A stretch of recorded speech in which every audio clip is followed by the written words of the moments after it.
Continuamos en Tal Cual Debates con Víctor Álvarez, economista venezolano. Nos está hablando del trabajo político y académico que él junto a otro montón de personas están desarrollando para acercar puntos de vista y sobre todo hacer diagnóstico. Yo me río mucho cada vez que se aparece alguien que en Venezuela no hay proyecto de país, que no sé qué, no tiene proyecto aquí, 300.000, o sea, que hay mucha gente pensando en el futuro de Venezuela y en las posibilidades técnicas, y aquí hay un excelente ejemplo. Además no es gente de la MUD necesariamente, es venezolanos que andan precisamente en esta historia. Yo te quería hacer una reflexión respecto a lo último que estabas diciendo sobre la posibilidad de que nos matemos, de que venga una guerra, porque se me asemeja mucho un poco al diagnóstico del Papa Francisco, pero a veces me da la impresión de que en verdad, queriendo evitar una guerra, lo que estamos haciendo es que nos venga la dictadura, que es el verdadero riesgo en Venezuela no es que venga una guerra civil, sino que nos impongan la paz a la esclavitud. Entiendo, una sociedad comunal con un parlamento que sea un jarrón chino y Nicolás Maduro se reelija y después deja a Cilia Flores y después venga la sobrina de Diosdado y Venezuela se vuelve una nación como Zimbabue, una cosa horrenda, pues un asunto que nos haga olvidarnos, es decir, esa situación, que en lugar de la guerra venga la dictadura.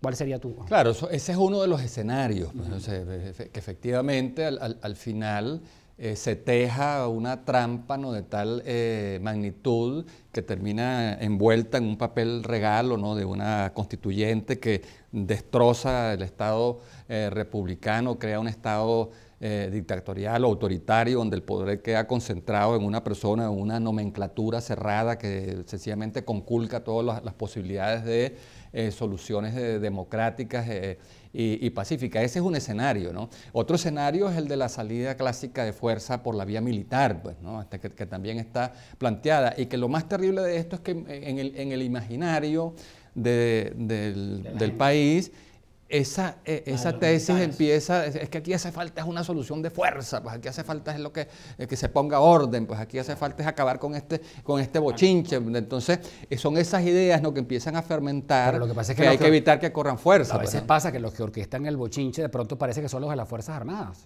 Porque hay una visión también muy distorsionada de la Fuerza Armada, porque se cree que la Fuerza Armada es monolítica, que ahí no hay tendencias, que ahí no hay contradicciones, que ahí no hay militares institucionalistas, que ahí no hay militares que están preocupados por la situación nacional. Entonces, así como hay visiones, ¿verdad?, en blanco y negro, que creen que todo el chavismo es corrupto, malo, que ahí no hay nada que salvar, y la otra visión, entonces en la MUD está todos son hijos de Ronald Reagan y la derecha, el fascismo.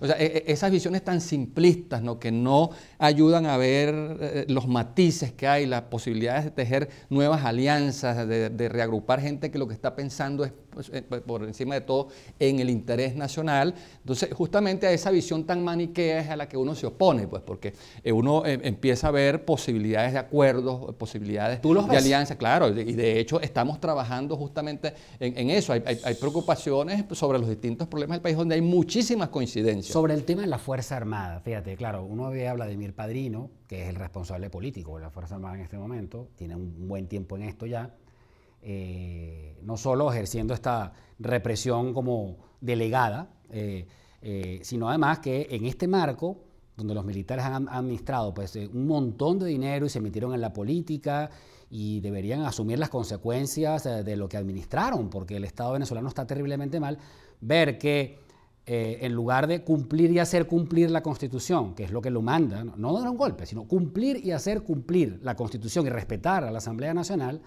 Padrino está llevando a las Fuerzas Armadas a tomar el atajo, aún con todas sus tendencias y sus preocupaciones, el atajo de tomar una constituyente que va a partir en dos la República. Es decir, es un asunto de una gravedad, en la historia lo podría señalar como un responsable de la catástrofe histórica de este país.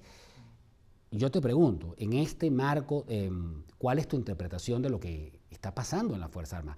No en función de un golpe, sino en función de que la Fuerza Armada dice, ahora que hay una Constitución, vamos a respetar la Constitución, porque si no... Claro, pero ese propósito que expresa el ministro de la Defensa no quiere decir que sea seguido absolutamente por toda la oficialidad hasta el último soldado, ¿no? voces muy autorizadas dentro de las propias Fuerzas Armadas han planteado las tensiones y las contradicciones que hay internamente. Entonces,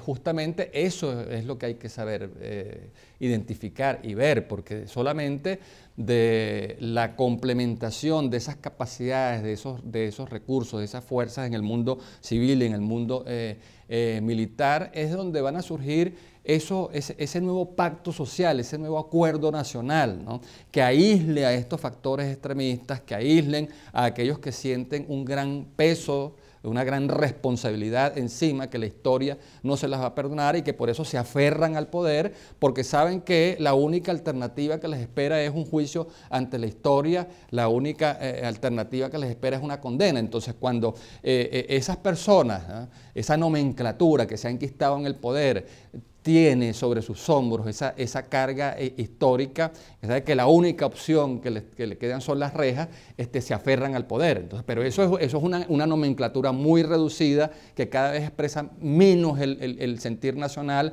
el clamor nacional. ¿Y las Fuerzas Armadas dirías tú también? O sea, en esa porque es que las Fuerzas Armadas no es una cosa muy distinta al país, Alonso. O sea, las Fuerzas Armadas, de alguna manera, también son un espejo de lo que está pasando en la realidad nacional. O sea, son una expresión de esas contradicciones, de esas tensiones. Por eso creo que es totalmente equivocado pensar que la MUD es una sola cosa, monolítica, que todos los vicios y las perversiones están depositadas allí, o que el chavismo es una sola cosa, y ¿verdad? Que todos los vicios y las perversiones humanas están depositadas allí, o que la Fuerza Armada entonces es reflejo de eso mismo. No, mira, hay una preocupación que permea a todos los sectores, al mundo empresarial, al mundo de los trabajadores, a los intelectuales, al mundo militar, y justamente en esa reflexión es en la que uno está construyendo y trabajando esos vínculos, ese reencuentro, esa necesidad de reconciliar al país sano, al país bueno. El país exacto, el país donde quedan huesos sanos en materia de rectitud y de honestidad. Víctor, por último, bueno, el país, como te digo, pues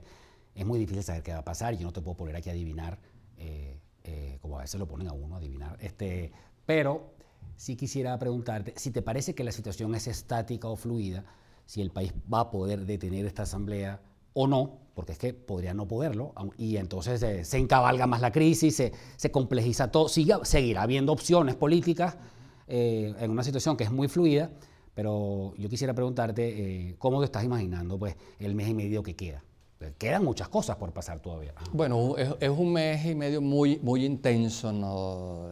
Esta contradicción se va a agudizar, pero yo tengo confianza en que se va a resolver en favor del progreso nacional, que se va a resolver en función de lo que el país realmente... ¿Tú crees que pueden ganar los buenos?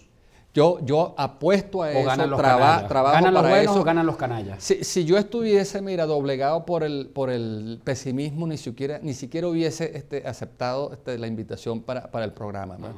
Creo que a nosotros nos toca justamente apelar y estremecer esa fibra buena que es la que predomina en el país, es la que manda el país, más allá de esta sensación de que a este país se lo agarró una nomenclatura o que lo tiene secuestrado una nomenclatura y que aquí la única opción es irse de este país y hacer la vida en otro lado. No, mira, yo creo que el clamor nacional, el sentir nacional está hablando y está hablando duro, sí. No solamente en Caracas, sino que está hablando en todo el país, ¿no? Y ese es el país que se están reencontrando y ese es el país que se va a salvar y nos va a salvar. Ese sería el punto final de la tensión que hemos estado viviendo. Víctor, muchísimas gracias de verdad por haber estado acá con nosotros. Víctor Álvarez, Premio Nacional de Ciencia, economista venezolano, político también, en Tal Cual Debates. Los espero en una próxima oportunidad.